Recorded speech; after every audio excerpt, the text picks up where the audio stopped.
Wow. Welcome to iBusiness School, IMBA class of 2025.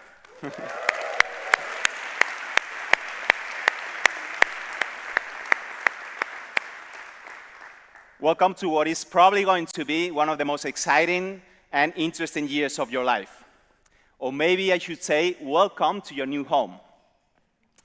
So, my name is Victor Cantabella, and I am the Executive Director of the International MBA at IE. But today, I will be guiding you through these opening events as Master of Ceremonies. So, with no further ado, I'm going to start by introducing our next and first speaker. I'm honored to have with us Lee Newman, Dean of iBusiness School. Lee has a solid academic trajectory, his areas of expertise being behavioral fitness and positive leadership. But prior to pursuing a career in academia, Dr. Newman served as engagement manager with McKinsey & Company in Chicago and was a founder and senior manager in 2 technology-based startups in New York City. Please join me welcome on stage Dean Lee Newman.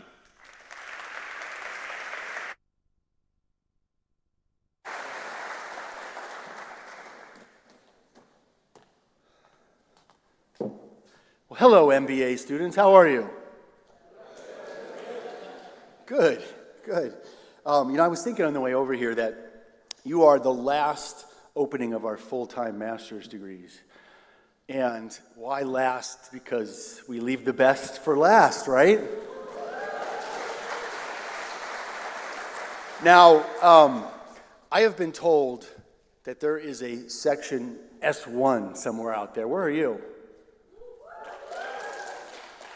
Now, thank you. Good to see you. Sometimes MBA students ask, what's the secret formula for how you assign us to sections? And I'm not supposed to share it with you, but I'm going to share it with you anyway. It's based on how loud you are. So is there an S2 out there anywhere? I'm checking our algorithm. What about S3? S4? S5? And last but not least, S6. All right, team, the algorithm worked this year, it seems. So as Dean, I'd like to welcome you to IE Business School, to IE University, the larger ecosystem in which the business school exists, of course. And don't tell other students, but I have to tell you, MBAs are my favorite group of students. Now, it's true that I say that in every opening to every group. But the reality is actually with you, it's true, for 2 reasons. One is because when I joined IE way back in 2009, I've been here 16 years, the first class I taught in this university was to MBAs, and I always remember, and it was a fantastic experience. And the other reason is because 33 years ago, I think it's 33, I did my MBA. And so, I think I get it, although I'm getting old, but I think I get what you're going through. It's fantastic. It truly, as Victor said, this is a magical moment in life. Most of you will never go back to school again, at least for a master's degree or a degree. And so this is a really special time, and we hope that in your 11 or 15, whatever you choose, that this is going to be a fantastic program for you. So it's really special. Now, I have to tell you that not everybody agrees that MBAs are special. Okay? So, for example, the Masters in Management students, they're in the building that's kind of next to your building. They say MBA stands for Mighty Big Attitude. But they're in the building next to you, so you decide what they stand for, okay? Others say that MBA stands for Marvelous but Arrogant. An arrogant MBA student. Where would you find that, right? And still others say that MBA stands for Master BS Artist. The B stands for Bull. I'll leave it to you to figure out what the S stands for, because I'm not allowed to say it. But by the way, BSing is a fantastic skill, in the right context. The ability to be on your feet and answer tough questions or get yourself out of a tough situation, I think that's a great skill. So whoever says that, I think it's a compliment, okay? So, but let's ignore these detractors. The MBA truly is the flagship program of any business school, and you are a really special group for us. So we want you to think about becoming even better leaders than you are now, over this year, to have a sense of purpose, and to really give your all to this program. Now, starting the MBA is magical, as I've said, as Victor shared with you, but we learn in business that it's important to celebrate successes and also to give credit where credit is due. So where is our program team? Raise your hand, program team. They're around here somewhere. Here they are. See them? They're the ones who made today happen, so let's give them a big round of applause.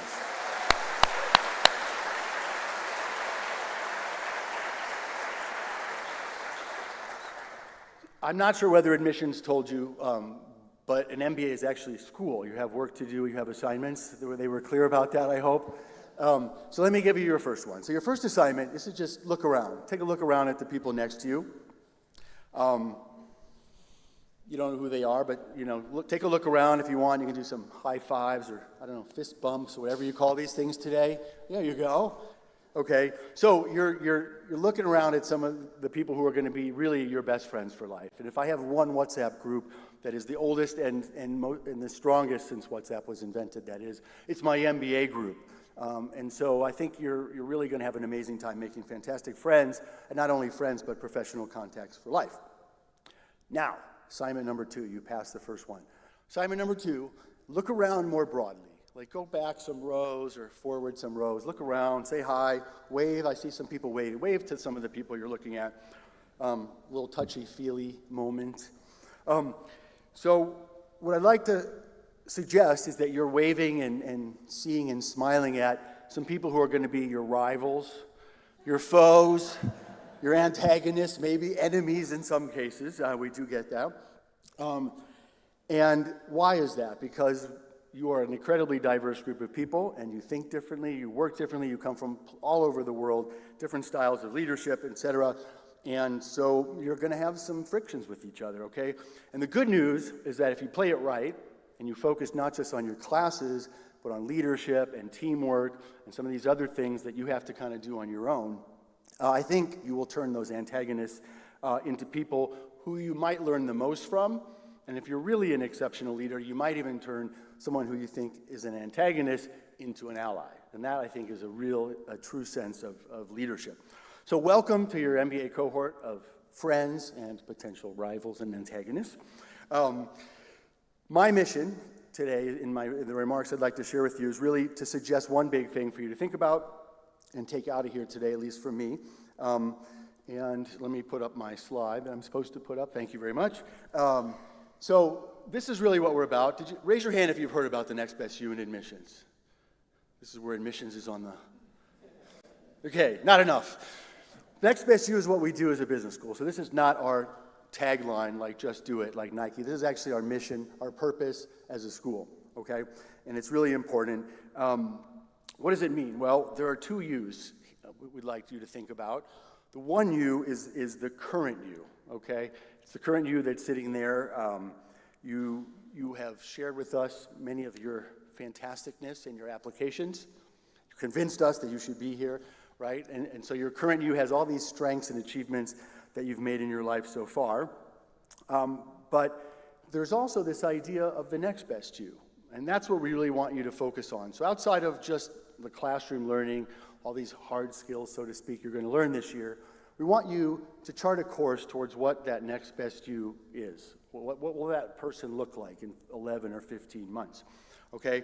And dare I say that in the journey to the next best you, you may have to fill some little gaps, as perfect as you are as MBA students. Maybe you have some gaps to fill. Anybody, raise your hand if you've worked in HR or you've done performance reviews for others. Raise your hand. Okay, what do they call those gaps in HR? What? Opportunities, isn't that lovely? They're opportunities to get better, which we actually take seriously. And that is the idea of the next best you, is to take an opportunity to find out what are your gaps, thank you, what are your gaps and how do you fill them? Okay, and so some of those gaps are going to be business skills, business acumen, and those are going to get filled for sure. I mean, you're going to take tons of classes. You need to pass them all to get out of here and graduate with an MBA. But there are other types of gaps that are, let's say, the soft skills, although I hate that term because the soft skills are the hardest to learn and they're the hardest for us to teach. So there's nothing soft about them. So let me say a little bit more about that, because that's really the core part of the message that I want to share with you. So let me start with just a little anecdote, which is this. When I came to the business school, I was at the School of Science and Technology before I started the business school here at IE, and I met with all of our most senior alumni boards. Okay, we have a couple different boards, and these are C-suite people, these are managing partners at consulting firms, et cetera. I asked them, because I wanted to know, for your sake really, what are the skills that set people apart in your companies? I mean, what are the skills that really define success and that make people true leaders? Okay, and they didn't, if they're marketing-oriented, consumer packaged goods come and say, well, we need great marketers, but they didn't really focus on that kind of stuff, the job-specific skills. What they said very clearly is that what they want and what distinguishes the people who are the most successful are the people who are able to make things happen in the workplace, okay? So I push a little bit on that. What does that mean? People who can make things happen facing not only difficult business challenges, as we all have in business, but facing difficult workplace situations, and most importantly, facing difficult people, okay? Facing difficult people, and that's what they said. And it was very clear, pretty much unanimously, okay? So this is what we call impact skills. So you're gonna get these career skills. I mean, the MBA is about career skills. And we'd like you're gonna have all sorts of opportunities to think about your purpose. What gets you up in the morning? What's meaningful to you? What are your passions? How might you align your career with your passions and things that matter? Purpose. But what I'm talking about and what they were talking about, these senior people, are what we call impact skills. Impact in the workplace. How do you make things happen? Okay. Now, let me make that a little more concrete. Let me ask you a question. Raise your hand if in the last year you've dealt with a difficult person at work. That's the easiest question, right? You were trying to think of which of the 10 people difficult people that you work with, okay? So we all have difficult people in our work lives, right? But let's flip it around a little bit, and let me ask you a question. We'll start with a little bit of humility here. Can we admit that each of us is a difficult person for somebody else at work? Raise your hand if that's true. All right. Forget what those MIMs say about MBAs. We have humility here today. Okay, so it's true, right? Not because we're bad people, right? It's because, why? It's because we're different. We work in different ways. We think in different ways. We lead in different ways. And sometimes we get, choques, as we say in Spanish. We get little knocks, okay? And so those are the kinds of things that happen, okay? And so we have these difficult people, and we have to learn to deal with it. And we also have to recognize that we're difficult for other people. Now, let me make that even more concrete. Let me share a personal fact here. Well, in fact, I'm difficult in more than one way, so I'm just going to share one. These guys are laughing because they know it's true. But I'm difficult in one particular way, which is I'm not the best listener in the world, okay? So what do? Well, I'm high energy. I interrupt people all the time. Like, I want to get in there, and I am listening to your ideas. I just kind of want to get in there. Other times, I'm actually not really listening to you. I'm multitasking, thinking about something else. Other times, you're still talking, and I'm thinking about the 3 points I'm going to say next. Does that sound familiar? So it turns out that I'm not alone in this, actually. There's a club. It's called the Bad Listeners Club. And we have chapters all over the world. In every country you come from, I've checked it. And it's a large club, and we're not particularly exclusive, just so you know. So let me ask you a question. How many of you, if you really are honest today, and you're being so humble so far, might put yourself in the Bad Listeners Club with me? Raise your hand. Oh, good. Fantastic. You're still a little low, because I do research on this. It's about 70% of every group I've ever seen, and about half of you raise your hands. So maybe this is a very exceptional cohort. I don't know. But the point is, that's a difficult behavior in me that makes difficult situations for other people in the workplace, right? So that's one example. Other examples, I don't know, not controlling your emotions at work. Micromanaging is another big one. Another one that can make things difficult for colleagues is just talking without structure to the information that you're giving people, which in a busy workplace can be a little frustrating for others. So those are examples. And now I want to give you a slightly more serious assignment, which is this. If you had to think of one behavior along the lines of these examples I just shared with you that you could improve, okay? An unproductive behavior that makes things difficult for others. What's one behavior, what's the one you would choose that you think would have the most, give you the most ROI on you becoming a better business professional? Think about one. I'm not going to ask you to share it, but think of one. I'll give you a second to think about it.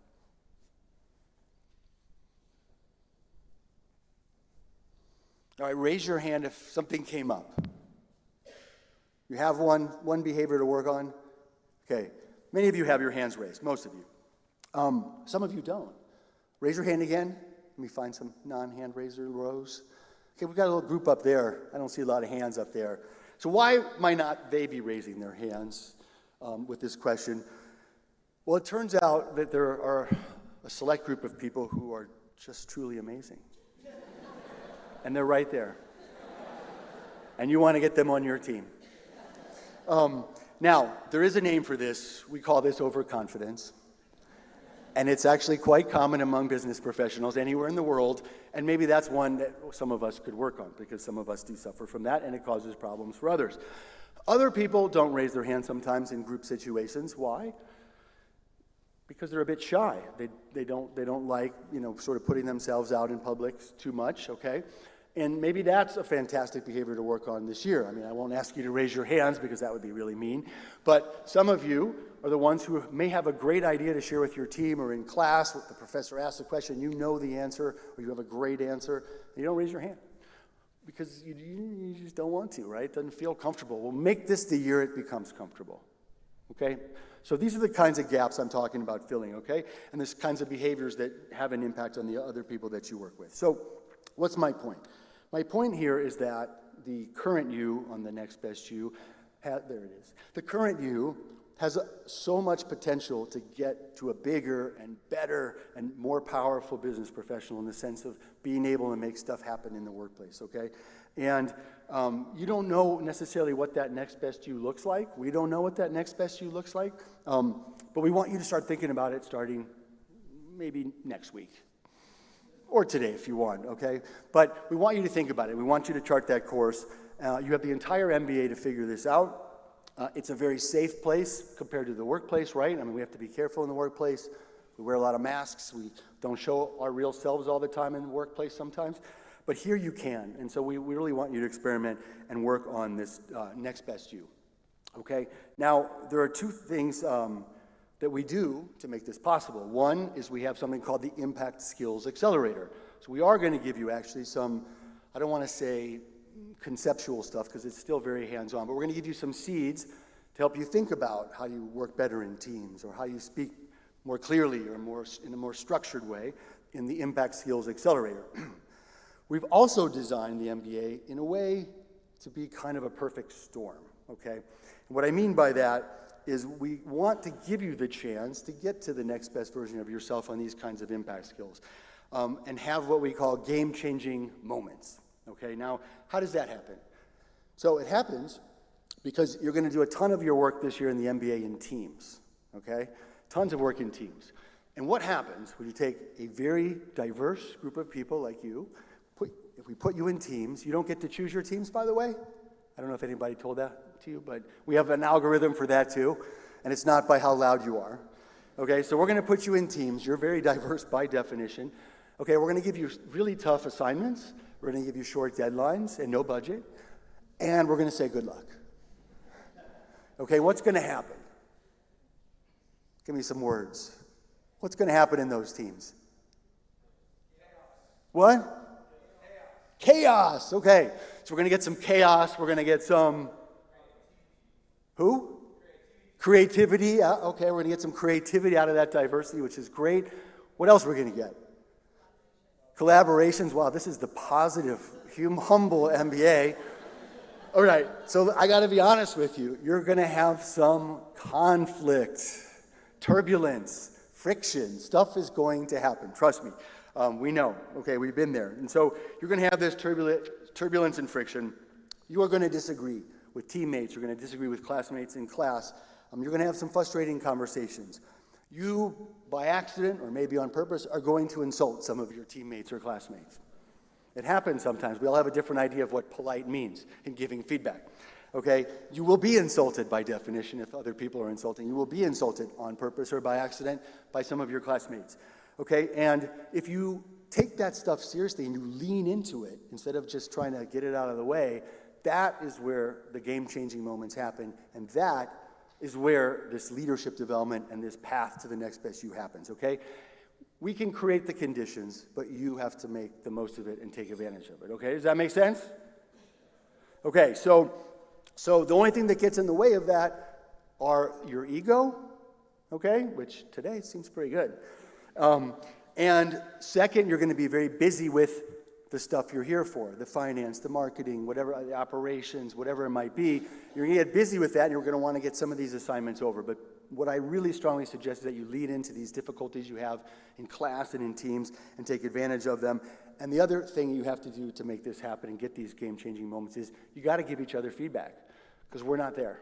This happens in hallways, in workrooms where you're working on projects. And so you have to be responsible for giving each other that feedback. So I strongly encourage you to try to create a culture in your section and in your team that is feedback-oriented, okay?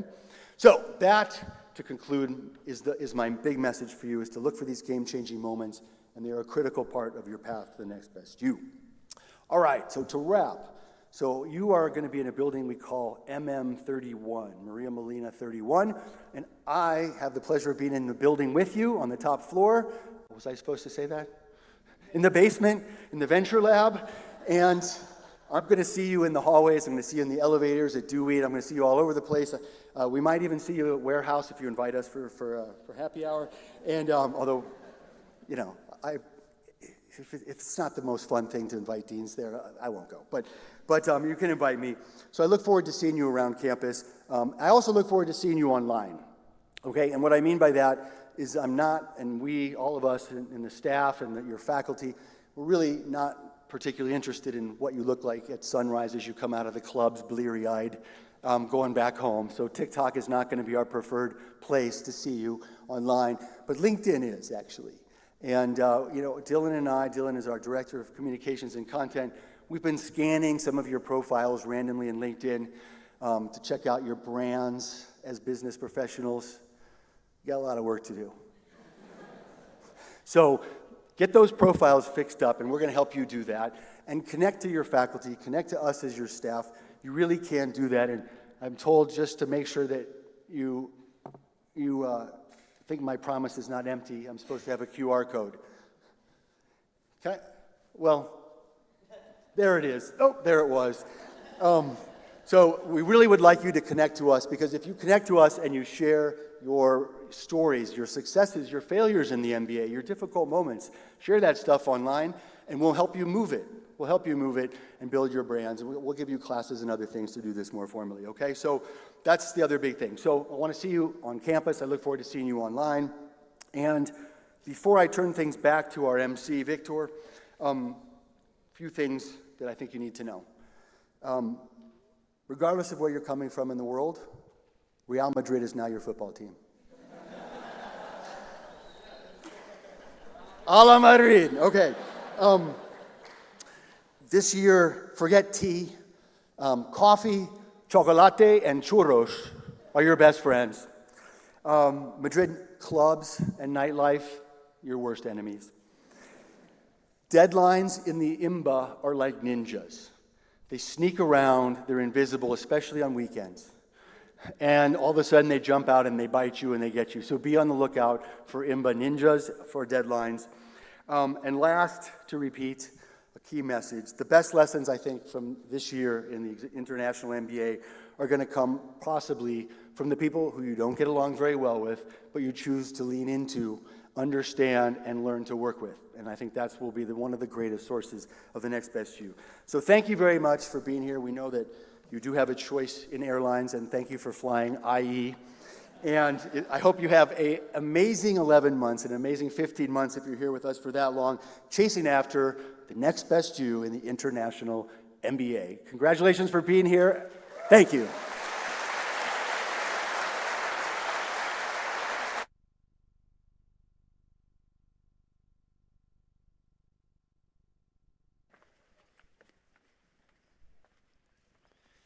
So thank you very much, Lee, for your relevant and insightful speech, and actually fun. And now let me welcome our next speaker, David Suarez, who is the Vice Dean of INBA and MIM programs at IE.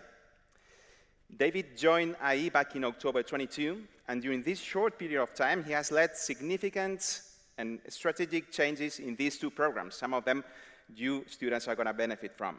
Before that, he worked for PwC Dubai, where he served as senior partner. He has a long and very successful 25 years career in consulting, helping clients across multiple industries take their leadership and talent to their fullest potential. Also, he has been teaching in IE for the last 15 years as part of the strategy academic area. Thank you, David. The floor is yours.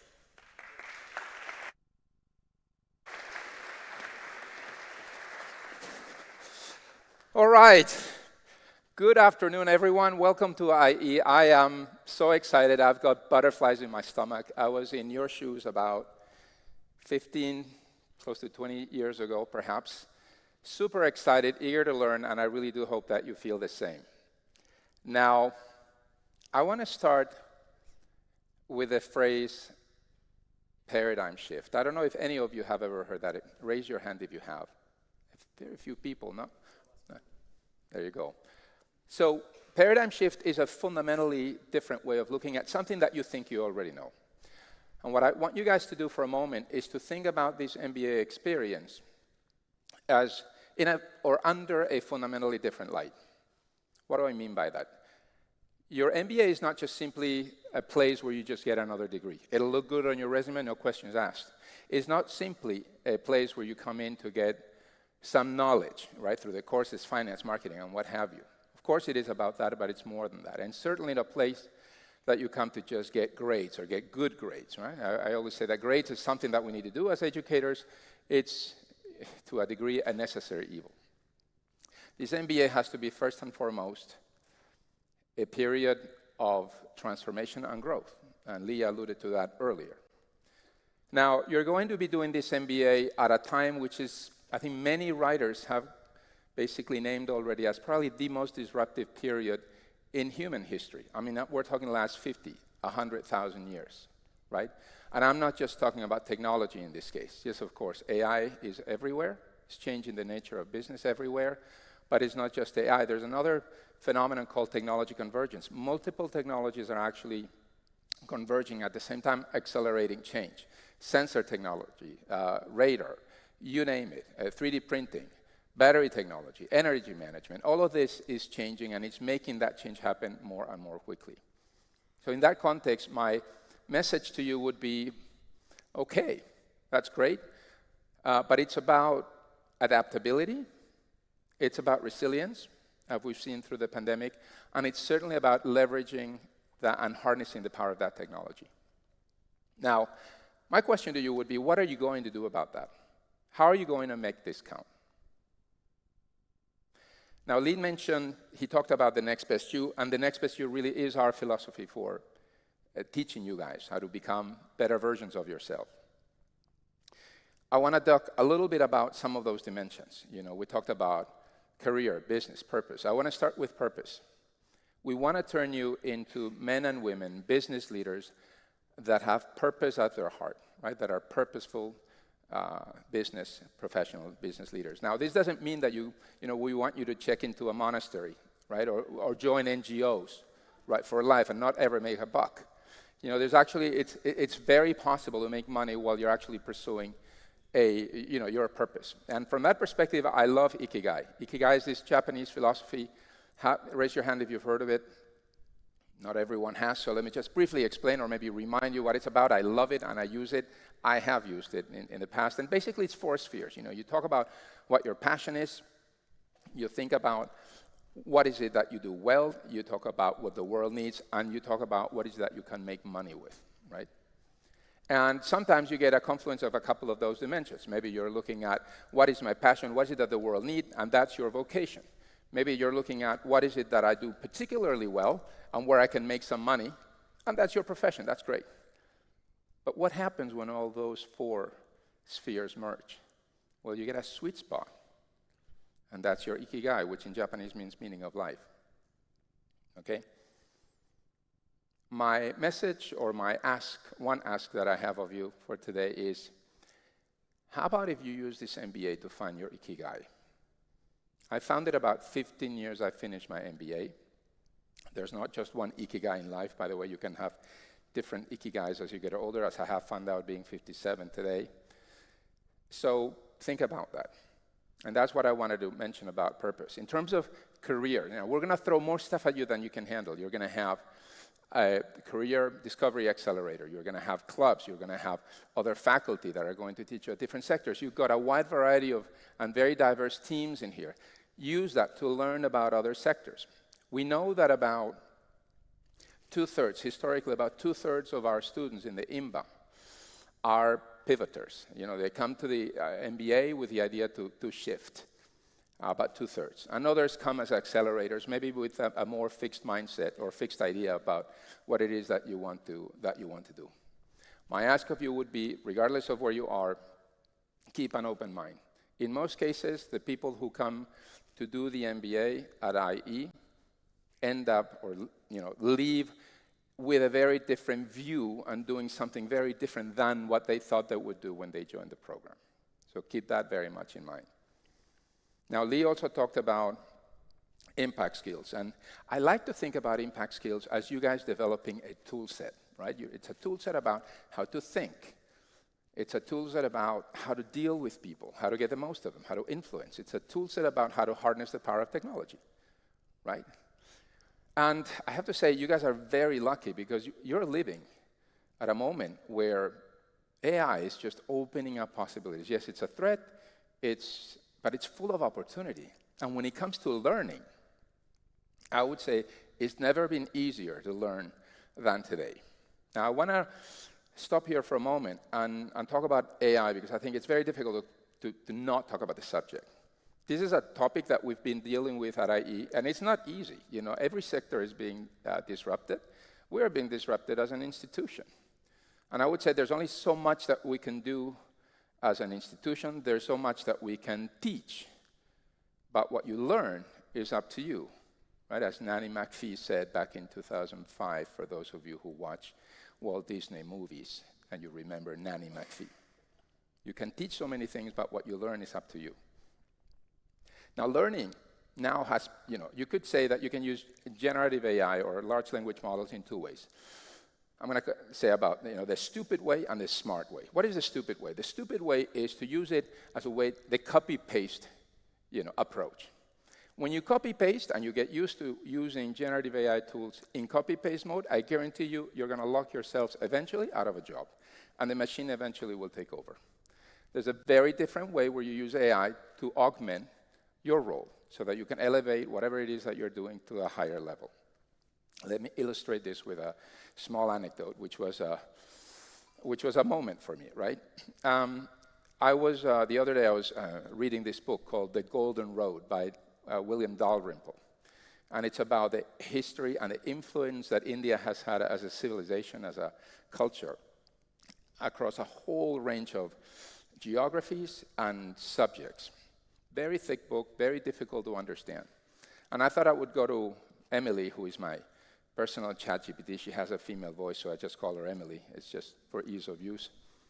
And rather than asking for a summary, which was my first initial knee-jerk reaction, I said, what if I do it differently? So I said, hey, Emily, how are you? Hi, David. Look, I've read this book, which is called The Golden Road. Are you familiar with it? Yes, of course. Well, what do you expect, right? So look, here's what I'd like to do. I'm going to tell you what I think I know about the book, and you tell me whether I'm right or not, and maybe we can develop things into, okay, fine, go ahead. So then I go ahead and say, well, it's about this, about that, it's about the other thing. And I mentioned like 4 or 5 different topics, and she goes, hey, that's great, David. Thank you for doing that. Yeah, it's been, I would maybe talk about these other things that you have mentioned, or you have not mentioned. I say, okay, no, you're right.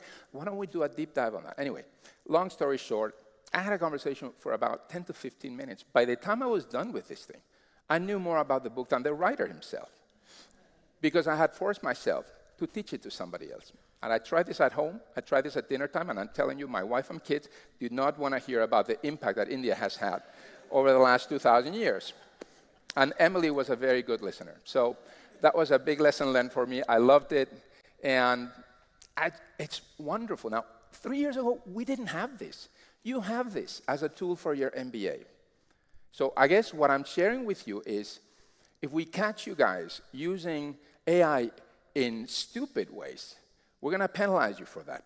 Not because it's illegal, but because it's stupid. Okay? And we will teach you how to use AI in positive ways. There's a course that we have in our Impact Skills curriculum, which is called AI for Productivity. And our wish there is to get you guys to have a 10x, 20x improvement in productivity. That's just one example. So that's what I want to say about learning.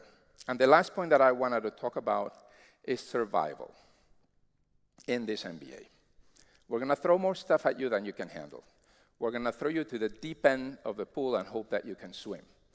And through this journey, not everything is going to be perfect. You're going to run into pain in the ass people, the antagonists that Lee talked about.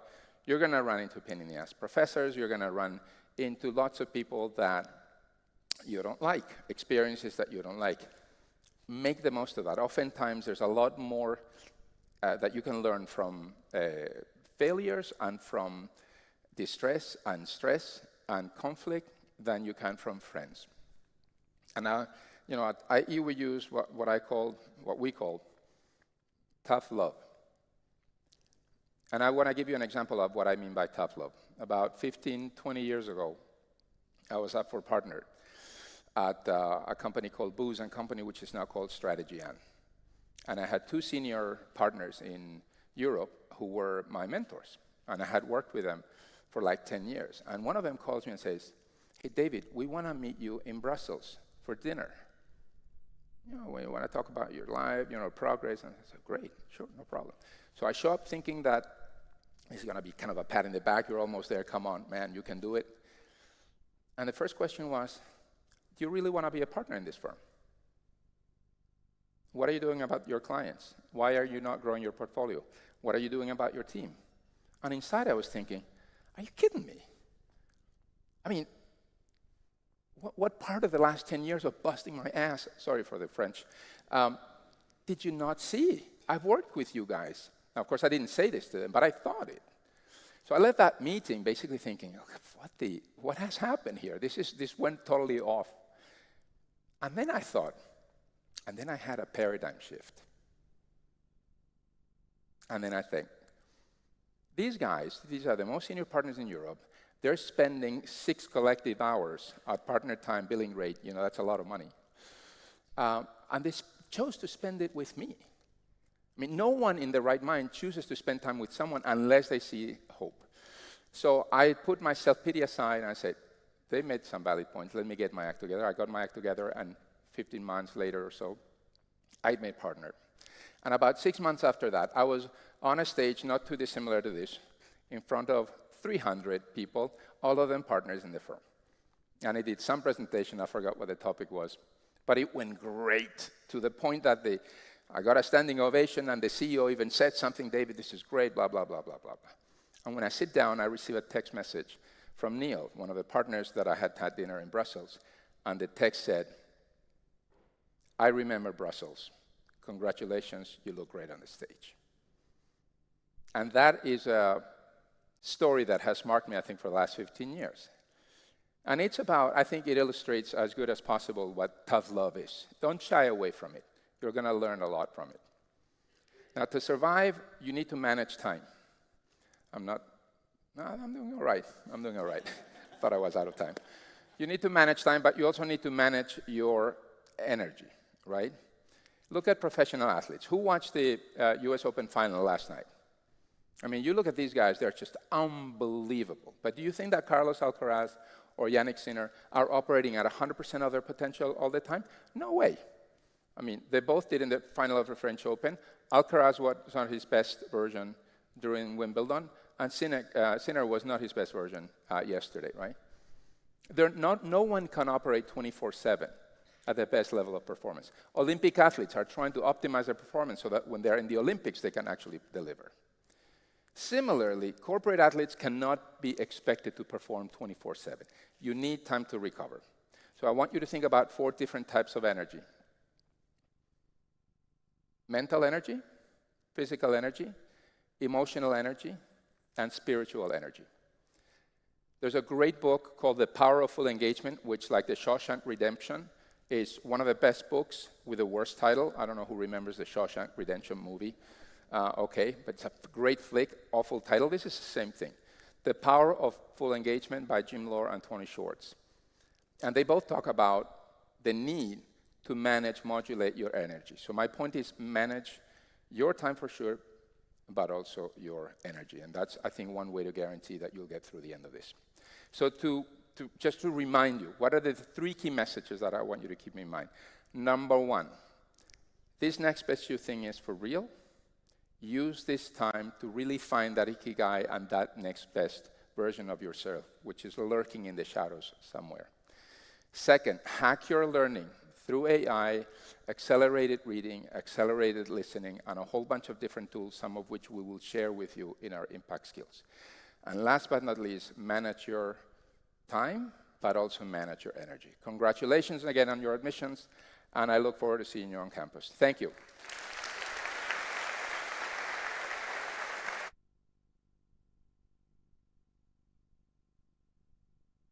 Thank you.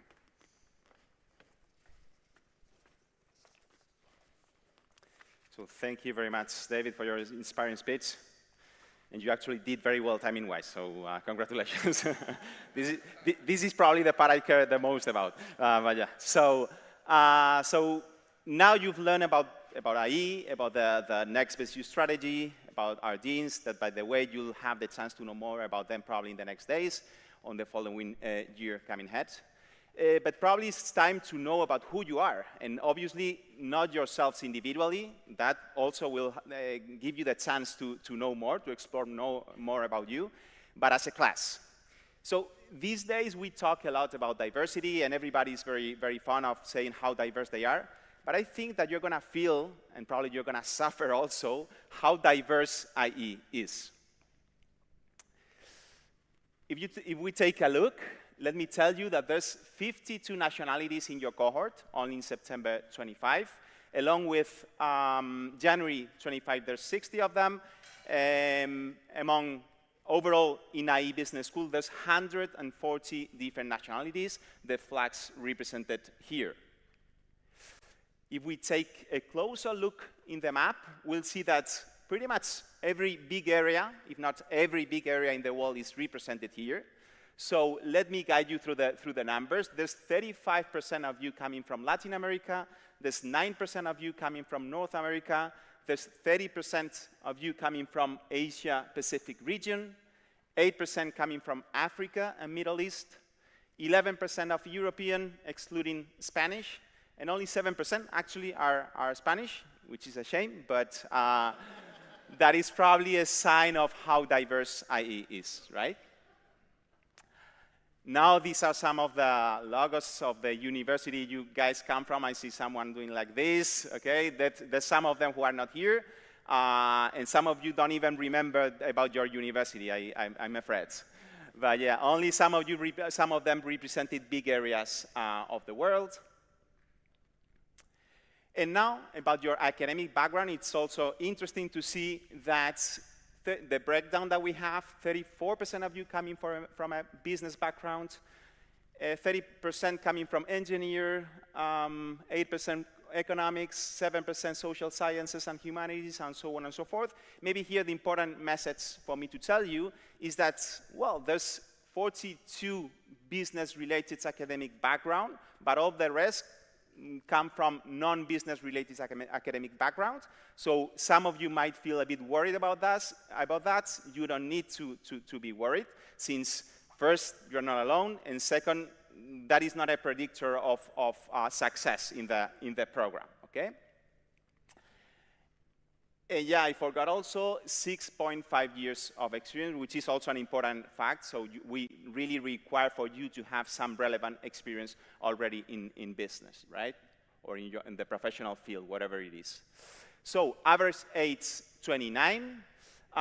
Here, this is also pretty diverse to a certain extent because the range is pretty wide. There's some of you who are in your early 20s. which I really have to congratulate because at that young age, you managed to have a relevant professional experience, so very well done. Some of you are older than that, and that's still fine. And actually, that's still a good sign that you still want to pursue an MBA. And also, we are all benefiting from your experience and your seniority, right? In terms of gender parity, I admit that we want to do better, and we can do better in that sense. There's been cohorts in which it was more balanced. We are looking for having more and more parity here, but for now, there's more than 1/3 who are female students, and the rest are male students. Now, regarding the industries, I would say that pretty much all the industries are represented in the program, but these are the most populated ones. So banking and finance, 15%, consulting and technology, 12%, FMCG, 11%, marketing, etc., 6%. But there's many of them who are not here represented. I'm spoiling the jokes here. So this is about numbers. This is about a cold information about who you are, right? But then here I want to encourage you to go beyond the numbers, to have meaningful conversations among yourselves, to try to know who is the person that you're speaking with, and if you do so, you will probably find out that among yourselves, among the students, there's someone who is a professional tennis player and actually represented his country in international tournaments. There's someone who's a professional scuba diver and a snorkeling instructor and sailor. There's someone who's a wildlife professional photographer and actually featured in the National Geographic. There's someone who participated in races driving Porsches 250 kilometers speed. So please don't do that in Madrid streets, if you don't mind. And also participated in this vintage car series. And last but not least, there's someone who's a black belt karate and also a chess game regional player. I think he doesn't do the two things at the same time. It's not. I'm sure there's some kind of new activity in which they do these two things, but in his case, that's not true. The photographs, by the way, are not real, so don't look for someone with that face, okay? But yeah, that is some anecdotes and some features of some people among yourselves. Now, let me move to something else. This was about the class profile, right? But now, also, we know how important your professional career is.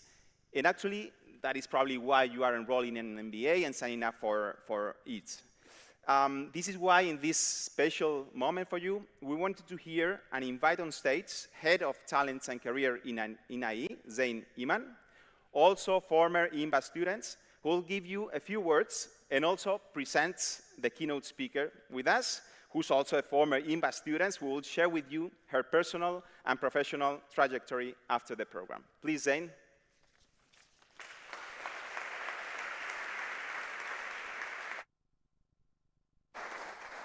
Well, welcome, IMBA class of 2025. Give yourselves a round of applause.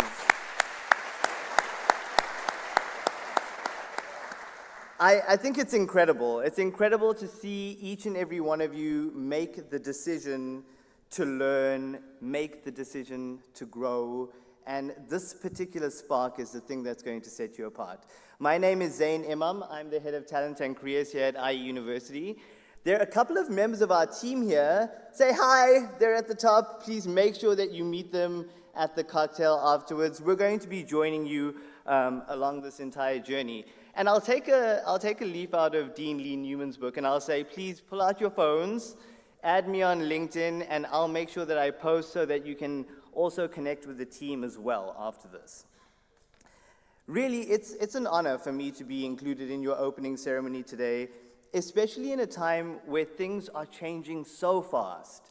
Things are changing faster than anyone can predict. Industries are being redefined, roles are being redefined, all right in front of our eyes. And I guess the key question that I have for you is whether you are going to be a group of people who lead this change, who shape the new world and shape the new economy, or whether you are going to be swept away by a very powerful current. For you to lead, you need to know who you are. You need to know exactly how you in particular are going to contribute in this new world. And actually, on that topic, I have great news for you, because no matter how chaotic it may get out there, there is absolutely no one out there who is better at being you. And it's that spark, it's that energy, that thing that brought you into the seat that you are sitting in right now. That's what we're going to take. We're going to take that and we're going to supercharge it. We're going to supercharge it with everything that you're going to learn in this program. We're going to supercharge it with all the different ways that you're going to stretch and that you're going to grow. And as we say in the business school, absolutely no one out there will be able to be better at being the next best you. I want to share something that's a very important fact for you to keep in mind as you embark on your journey today. Year in and year out, we see the same thing in a group of students who quite consistently report a very high return on investment from their IE education. And very simply put, it is that those who give the most in this community, they are consistently the ones who get the most from this community. So let me define it for you. It's those students who make time to do mock interviews with their classmates. Those students who will join one of many, many clubs that are available for you to join, but they use that as an opportunity for leadership, and they create the biggest conferences that we have on campus, and they share that benefit with the rest of the community. It's those students who reach very purposefully into their professional and their personal networks to specifically create opportunities for their teammates, for their friends, for their community members.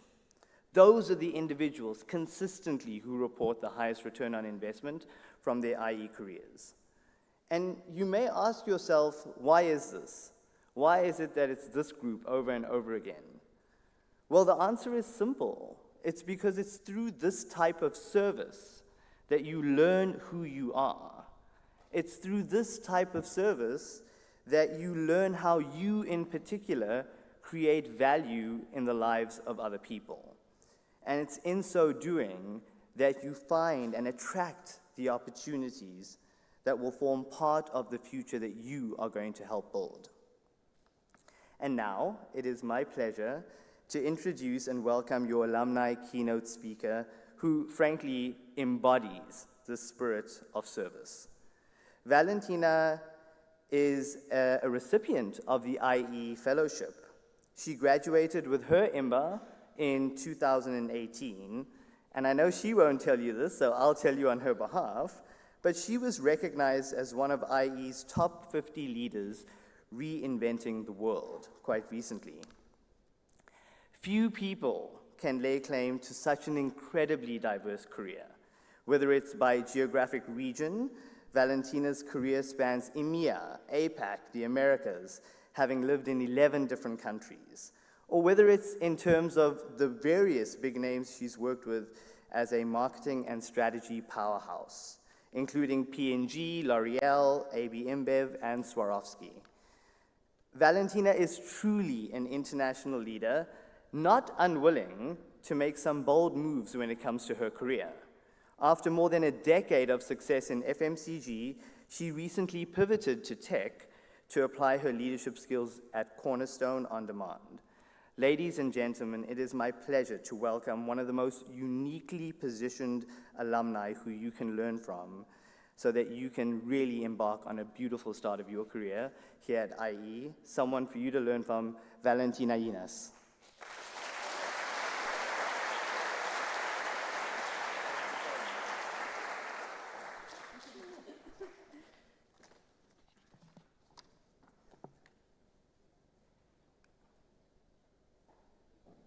Thank you, Zane. There are these two young fish swimming along, and they happen to meet an older fish swimming the other way. He nods and says, "Morning, boys. How's the water?" The two young fish swim on before one looks over at the other and goes, what is water?" Now, if you're worried I plan to present myself here today as the wise old fish, please don't be. I am not the wise old fish. The point of this story is simply, we need to be aware of the environment we're in and the opportunities it presents. You are starting a year that will deeply change your life. And I'm lucky to be standing here, ready to share how mine changed when I did the MBA in 2018. Because I am the alumni representative today, that is the voice I can speak with. So I wanted to offer 5 pieces of advice that I wish someone had shared with me when I first walked into this room, so perhaps I could have more clearly seen the water. Number 1, leave your expectations and biases at the door. As part of an oil and gas expat family who moved across 11 countries on 4 continents like UAE and Argentina, I was convinced I knew diversity. I was wrong. At IE, diversity is the program. It is a classmate who makes you question something you thought was obvious. It is finding yourself at a dinner table of 7 accents and realizing you are the one struggling to keep up. It is debating politics or religion with someone who genuinely wants to learn. That kind of diversity doesn't just reshape your worldview. It reveals what you thought was true, but simply is not so. The truth is, we all arrive here carrying an invisible suitcase, stuffed with ideas of what success looks like, which industries are shiny, whose voices carry weight, as well as subtle biases about cultures, belief systems, job titles, or even passports. This year gives you the rarest chance to unpack that suitcase, to throw all of it out, to discover that the person you nearly overlooked might end up teaching you something that changes how you see the world. I came into my MBA year certain that my circle would be small and familiar for a corporate Colombian like me, my type of people. Instead, my closest friends turned out to be a doctor from Kuwait, a consultant from Austria, and an entrepreneur from Guatemala, 3 countries I had never even visited. And that's the pattern here. This program will almost certainly refuse to go the way you imagined. You will think you are headed into tech and fall for social impact. You will dread a class that ends up lighting you up. And yes, there will be days you feel lost in the middle of it all. That's the deal. A quick personal story. My husband, who also did the MBA with me, arrived at the program certain that he would always be an entrepreneur. He had spent 6 years bootstrapping restaurants and had never set foot in the corporate world. At IE, he ticked all the startup boxes. He even won the Startup Lab. And then realized, nope, this isn't for me. He ended up joining Burger King's MBA leadership program in Switzerland instead. Cue day 1 of corporate life. He calls me from the bathroom, whispering in panic, "Valentina, what is Outlook? Bobby just told me to put time on his agenda, and I don't know what that means." True story. 6 years of running his own show, and not once had he used Outlook. And that's exactly the point. The MBA has a way of steering you into rooms you never imagined, teaching you whole new languages, even the mysterious dialect of corporate calendars. Or take Rafael, the investment banker from Geneva. He arrived in a 3-piece suit, swore he'd never marry, and declared he wasn't there to meet girls, but rather focus on his investment banking career. 1 month later, he was head over heels for the beautiful, bright Lebanese girl sitting next to him in class. Today they are very married, have children, run their own company in northern Spain, and go surfing at lunchtime. What helped me the most was loosening my grip on the story I thought I was writing and paying attention to what was actually unfolding around me, releasing not just the biases I carried about people, but also the plans I thought were set in stone. Number 2, stay fluid. There's something very special about the beginning, this beginning. In the first weeks, everything feels wide open. Conversations flow easily, you're curious about everyone, you try things without overthinking, you float between groups. The experience is fluid. But then, almost without noticing, things start to solidify. You find your routine, your people, your favorite study spot, comfort sneaks in, and curiosity fades. It's natural, but I encourage you to resist it. Stay fluid for as long as you can. That's where the richness lives, in the unexpected collaborations, the unlikely friendships that form later on in the program. Here's one simple habit you can use. Be a yes person. Expand your luck surface area. Say yes to the random lunch, the club you know nothing about, the project that feels like a stretch. Every door you walk through multiplies the odds of stumbling into something or someone that can change everything. One method I used to stay fluid, I made a list of all 300 students in my cohort and promised myself at least one meaningful conversation with as many as possible. I didn't want bias or habit to close me off from people I might never have discovered otherwise. The network you build here won't just be about jobs. It will be about the moments you shared before you had fancy titles to hide behind. And the truth is, the quality of your network will mirror the quality of your openness. So stay fluid, drift a little, and let things surprise you. Number 3, you will feel inadequate. Don't compare yourself. At some point, probably sooner than you'd like, you'll look around and think, how am I even in the same room as everyone here? At IE, no matter how unique or accomplished you thought your story was, you will meet someone who speaks more languages, has lived in more countries, runs faster, is better at math, somehow shows up to every party, and still excels in class. Can someone please tell me, what are these people made of? In our class alone, we had someone who climbed Kilimanjaro, someone who worked at NASA, someone who ran multiple NGOs, a couple PhDs. Their stories were inspiring and also very intimidating. But what's equally true is every single person here is vulnerable. Everyone will at some point feel loneliness, anxiety, self-doubt, or the very real ache of being far from home. Yes, your peers might be future founders, CEOs, and industry leaders, but more importantly, they are people. People who bring you groceries when you're sick, people who will sit next to you when you're overwhelmed, who will say, "You've got this," and actually mean it long after the MBA year is over. And you will do the same. You will find some of your deepest relationships in this room. Surrounded by top talent, it is tempting to measure yourself against everyone. But the truth is, no two paths here are the same. It's so diverse that you are rarely chasing the same finish line. When comparison creeps in, don't feed it. Save your energy for connecting. Benchmark only against the person that just walked through these doors. How are you growing? How are you showing up? What are you learning about yourself? And once you stop trying to keep up, something better happens. Your classmates stop being competition and start becoming something much closer to family. Number 4, test hypotheses. One of the most underrated gifts of this program is that it gives you space not just to learn, but to experiment, to try things on, to see what fits in a moment that's almost frozen in time. Nobody is looking, and you don't have to put it on your CV.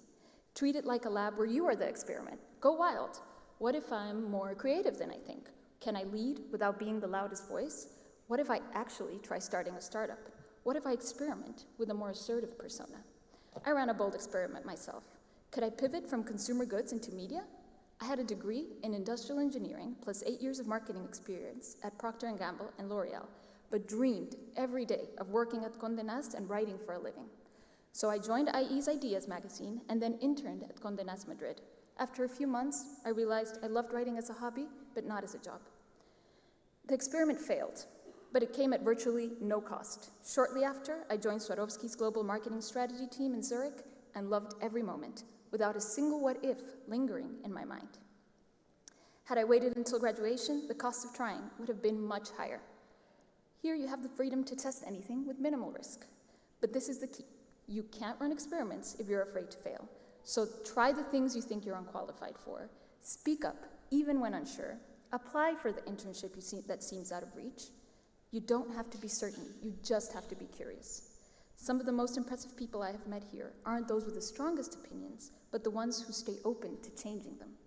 So this year, run your experiments, and even if you fail, you will have succeeded.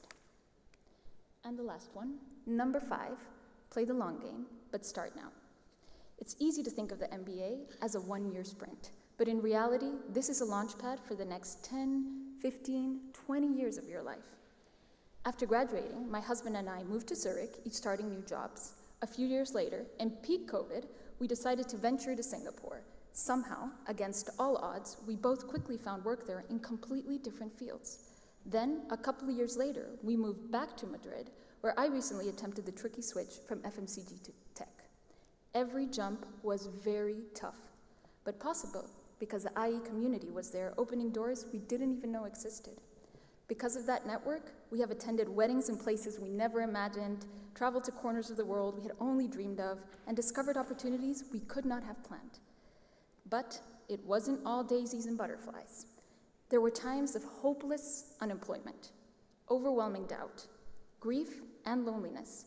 But the IE community was always there to lend a hand, and we've come out the other end every single time. So play the long game, use this year intentionally, with your time and with your energy. What feels small today, that lunch conversation, the side project you almost skipped, the handshake that seemed meaningless just now, may shape the next decade of your life. Start now. As David Foster Wallace once said, this is water. This is water. As you leave here today and dive in, remember the fish, notice the water, this moment, this room, this chance. Start now and let the ripples of this year shape the next decades of your life in ways you can't yet imagine. Thank you and welcome to IE.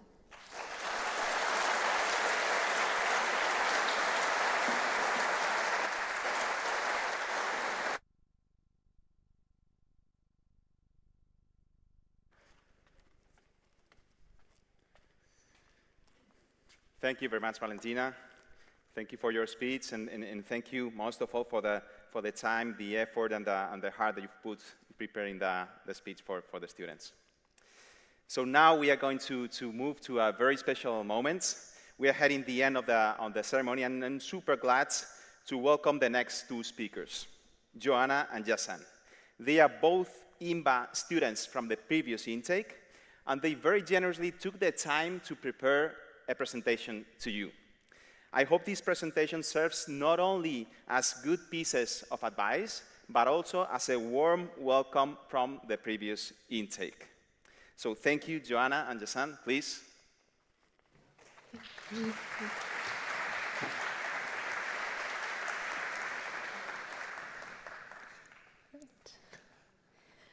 Hi, everyone. Welcome to IE and the start of your MBA. My name is Jo, this is Yaz. Today we are going to be your co-pilots on flight IMBA 2526. All 300 of you are about to embark on the journey of a lifetime. Who's excited? Woo! Yes. We are too, but we're not quite ready for takeoff just yet. 338 to be exact, but no pressure, we got this. So let's make this a bit more interactive. Raise your hand if it's your first time in Madrid. Oh wow, quite a few first-timers. Welcome to Madrid, welcome to Spain. You've chosen an excellent city. To those that didn't raise their hands, please show your peers around and make sure they don't get lost. Now raise your hand if you don't speak Spanish. Oh yikes. This is the perfect time to download Duolingo and keep up with those streaks because trust me, you'll need it. And lastly, who's looking forward to the cocktail afterwards? Woo! I thought so. Looking around, I already can see a different mixture of faces. Some of you are ready to start your MBA. Some of you still look a bit jet-lagged. But whatever it is that you're feeling, we get it, because we were in those exact seats a year ago, and now we're back to help. That's right. We were in those seats also panicking, a little bit like I am right now, speaking to 338 of you. Maybe you're here to accelerate your career. Maybe you're here to pivot into another industry. Maybe you're here to grow your family business. And maybe you're here to find that future husband or wife. I just saw a few of you look at the person next to you. I saw that. Regardless of what brought you to the MBA, the paths that you can take really are endless. Blink and you're pitching a startup idea. You're juggling 5 different group projects, sprinting between campuses, trying to make it to 8 different meetings, and maybe even planning your next weekend getaway with 20 other people. There's so much that you can do, and you really have to ask yourself then, what do you want from this experience? Whoa, that's a big question to ask. It's just their first day, we don't want to scare them. But we understand when we're here to help you discover the next best you and make this a memorable experience. Joe and I embarked on this MBA exactly a year ago, but we've had completely different experiences. I come from an engineering background, and I wanted to pivot into tech. So what was the first thing that I did? I looked at the peers next to me and I asked who worked in tech. And I started networking with them and learning from their experiences. I then went on to join the Tech and Innovation Club to learn from subject matter experts what are the current trends in that industry. I then went on to choose the digital concentration to enhance some of my skills that I needed to do. And then to apply those skills, I went on to Tech Lab, where we worked with Microsoft using their AI product tools to help Spanish SMEs scale to become unicorns. But we're not just here to study, right? I went on to Singapore for a short exchange. I organized multiple dinners as a wellness rep. I've eaten at almost every restaurant in Madrid. This suit was new. I had to buy a new one because the old ones did not fit. And also, I've attended a coffee expo, and I've watched a few football games. So coffee addicts, foodies, and football lovers, Madrid's the right city for you, unless you're a Barcelona fan. Thank God I'm not a Barcelona fan, because that rivalry is real. But wow, Yaz, I had no idea you did all of those things. Fun fact, Yaz and I actually met a year ago in Spanish class, but we really haven't had a chance to catch up since, so nice to see you, Yaz, after all this time. Now, my post-MBA goals are a little less clear, so I've tried a little bit of everything from consulting to entrepreneurship. I participated in Mint, which is an annual impact investing competition hosted by Wharton. This took our team to the top 5 finals all the way in Philadelphia. Then I had this amazing opportunity as part of the Social Impact Lab to travel all the way to Johannesburg, South Africa, and consult with a local small business that empowers disadvantaged female entrepreneurs in the textile business. And while Yaz was all the way in Singapore on short exchange, I was having a blast at MBAT, the famous MBA Olympics, which brings together MBA students across Europe for 3 days of sports and games from football to Mario Kart to Mahjong. If there's any pro athletes in the house, which there seem to be, we really need you at MBAT next year because we have to beat LBS and Oxford. They win every year. We have to beat them, okay? But for me, MBAT has been one of my top highlights because not only did I have the honor of co-leading our IE delegation to this very unique event, but I also got to witness the spirit and athleticism of my peers. And I personally participated in 10 sports, which I don't recommend. I could not lift my arms at the end of the 3 days. But as you can see, Yaz and I have had wildly different experiences, and yet we're still standing on this same stage today. Based on what we've done in and out of the classroom, we've prepared 4 tips and tricks, or travel essentials, if you will, to help you make the most of your own MBA journey. First, let's talk about time. There is a time difference in Spain, and we are not talking about time zones. Time works differently here. 2 to 4 p.m., the most important time in Spain, lunchtime and siesta time. So when a Spanish person asks you to meet in the afternoon, they mean 5 p.m. And if you want to have dinner, you gotta wait. 8:30 p.m. is the earliest that you're probably gonna have dinner. If you're lucky, get ready for some 10 p.m. dinners, and welcome to Spain. Now, time also works differently in the MBA. I thought I was, taking a vacation, taking a break from my long work hours, grinding it out in Toronto. I thought wrong. Here, my days can start at 6 a.m. and end at 6 a.m. And guess what? You still need to be in that 9 a.m. class the next day. Do not be that person that strolls in 15 minutes late. If you're at risk of that, you know who you are. And one of the most important numbers here, 1.98 euros. This is the cost of every minute of your MBA. We have done the math.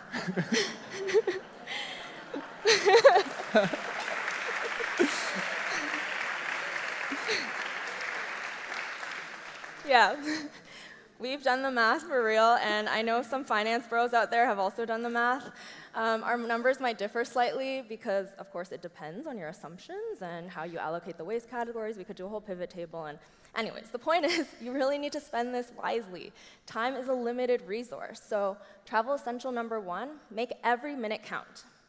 Second of all, don't be afraid to network with your professors. I know some of them may seem strict at first, but don't be afraid to approach them. They may be working in industries that you might be interested in, so they might bring valuable insights to you. For example, my operations professor encouraged me to join the project management club, which we're hiring for, by the way, so find me afterwards to speak. And our accounting professor, we found out that he loves Middle Eastern food. I mean, who doesn't, am I right? So we took him out to a nice Lebanese restaurant, and we had a great time. So these small connections can go a really long way. So don't be afraid to speak up.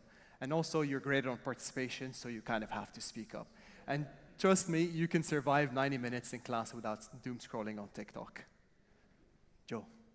Oh, I'm sorry. I was just seeing if there was any updates on that Taylor and Travis engagement.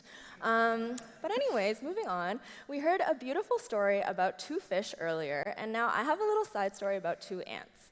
So I was walking on this path a few hours west of Madrid, and I noticed these two small ants carrying this 2 to 3 centimeter twig on this very pebbly, rocky path. So of course they were struggling, because it's a pretty big twig relative to their size.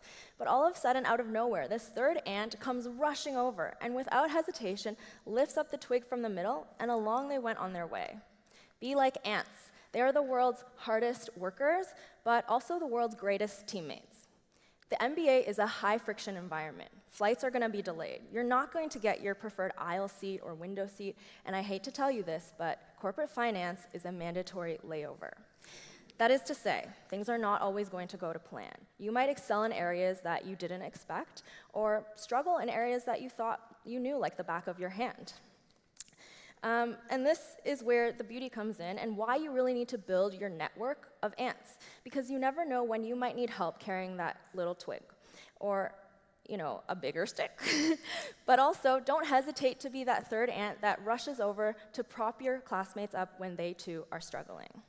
There's going to be challenging moments, and these are exactly the points where you will grow. But of course, it takes grit, it takes that hard work, and of course, it takes teamwork.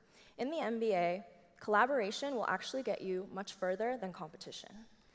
And lastly, the last travel essential is get out of your comfort zone. I know we hear that a lot across our lives, but what does that really mean in an MBA? Have we already mentioned that there are 338 MBA students here? That's approximately 57,000 possible one-to-one connections. Let that sink in for a second. Imagine all the friendships or possible business ideas that might arise from that. So don't stick to your norms. Try different cultures, eat different cuisines, learn different languages, because you're not just here to polish your LinkedIns. You're also here to discover different sides of you that you did not know even existed. And those are our travel essentials, so we're almost ready for takeoff. But now imagine that you've just been handed a blank IE passport. And just like when you're traveling, you're about to travel through the MBA, collecting memories and experiences like stamps in your passport. Exactly, whether it's applying for that summer internship or even going to MBAT or going to Singapore for exchange, or on the very rare occasion of pulling an all-nighter for a group project, which actually never happens. The best part is no two passports look the same. Some moments will be planned, some moments will be a surprise. But just like Joe's and I experience, your experience will be uniquely yours. And remember that there's no one right way through the MBA. Some of you will sprint, some of you will wander, and some of you will zigzag. And again, that's really the beauty of it. Remember that you will face turbulence. And all these little bumps are just opportunities to learn, to solve problems, and of course, to build the next best you. So say yes. Get a little lost, literatively and figuratively. Try new things, and really make the most of your time here. Because a year from now, you'll be looking back at all the memories, the friends you've made, the stamps you've collected, and wondering how did the time go by. So enjoy the ride, enjoy it. There will be a lot of turbulence, a bit of fun here and there, but really make the most out of it. And we're here to help. If you have any questions, feel free to reach out to us, whether it's on LinkedIn or even in the cocktails afterward. Please try to find us and ask us any questions. And speaking of cocktail parties, the drink cart is on its way, so we are pretty much ready for takeoff. You know what that means. Fasten your seatbelts. Make sure your seats are in an upright position and your laptop is fully charged. Secure your name tags, your pens, and yes, your calculators. And sit back, relax, enjoy the ride. Thank you for flying with IE Airlines. My name is Joe. This is Yaz. We have been your co-pilots for today. Welcome to IE and your IMBA journey. Thank you. Thank you.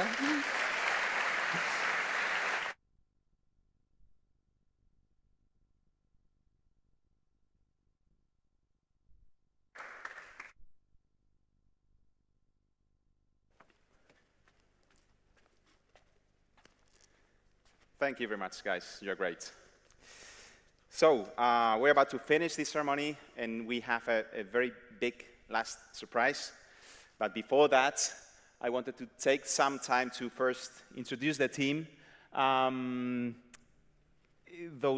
It's only 4 of them who are here, by the way. Carol, Ale, Jesus, you can raise your hands. But I would like to thank them for the great job that they do. They are probably and most likely the best team in the world, so thank you very much. You're awesome. Thank you.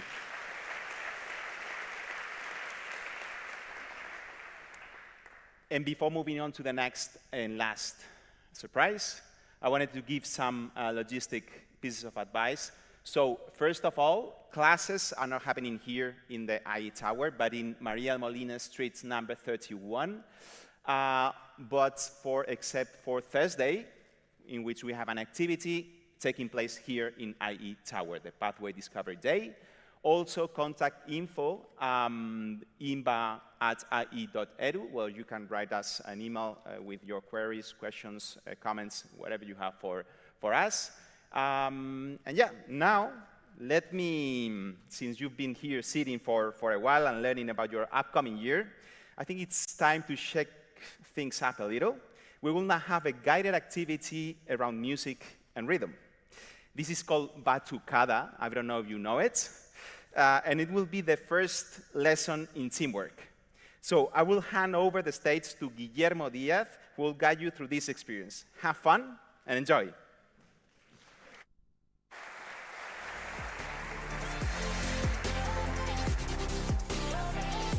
Right after the activity.